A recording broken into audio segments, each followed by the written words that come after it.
প্রিয় ভিউয়ার্স, এই মুহূর্তে আমি অবস্থান করছি জয়পুরহাট বগুড়ার সেই সদর হাইওয়ের একটি বাজার। জয়পুরহাট বগুড়ার হাইওয়ের পাশেই একটি বাজার, এটা নিশ্চিন্তার বাজার, নিশ্চিন্তার মোড় নাকি বাবা? নিশ্চিন্তা বাজার। এই নিশ্চিন্তা বাজারের কিছু দৃশ্য, অতীত কিছু বাজারের দৃশ্য আপনাকে দেখিয়েছি, কিন্তু রাস্তার হাইওয়ের পাশে এরকম একটি ছোট্ট বাজার, কিন্তু সব কিছু ঘর গৃহস্থলীর সব কিছুই পাওয়া যায় থেকে শুরু করে দেখেন থরে থরে বিভিন্ন রকমের কলা সাজানো রয়েছে, পেয়ারা সাজানো রয়েছে।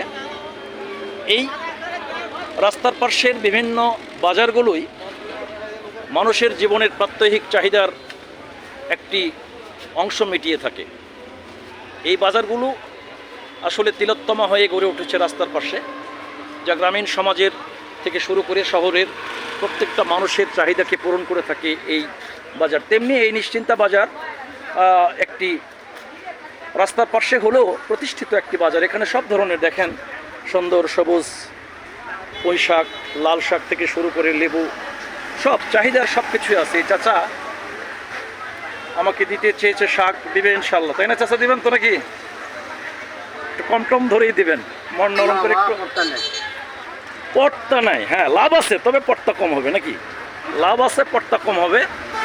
হ্যাঁ, এই যে এরকম অনেক কাঁচা বাজারের দোকানগুলো আসলে সজ্জিত হয়ে রয়েছে। পাট শাক, অনেক, আসলে কয়টা দোকান আপনাদেরকে দেখাবো, প্রচুর দোকান এই নিশ্চিন্তা বাজারের রাস্তার পাশে, একদম হাইওয়ের পাশে।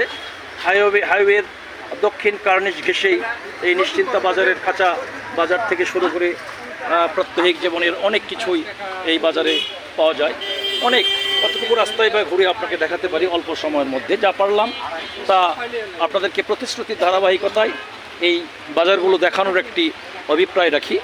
এখানে কিছু আরও হার্ডওয়্যার স্টোর থেকে শুরু করে গ্যাস সিলিন্ডার, একটা সাংসারিক জীবনের প্রাত্যহিক চাহিদার সব কিছুই মিটিয়ে থাকে। এখানে দেখতে পাচ্ছি সোনালী ট্রেডার্স এখানে রয়েছে। এই বাজার সম্ভবত হার্ডওয়্যার নাকি বাবা? এটা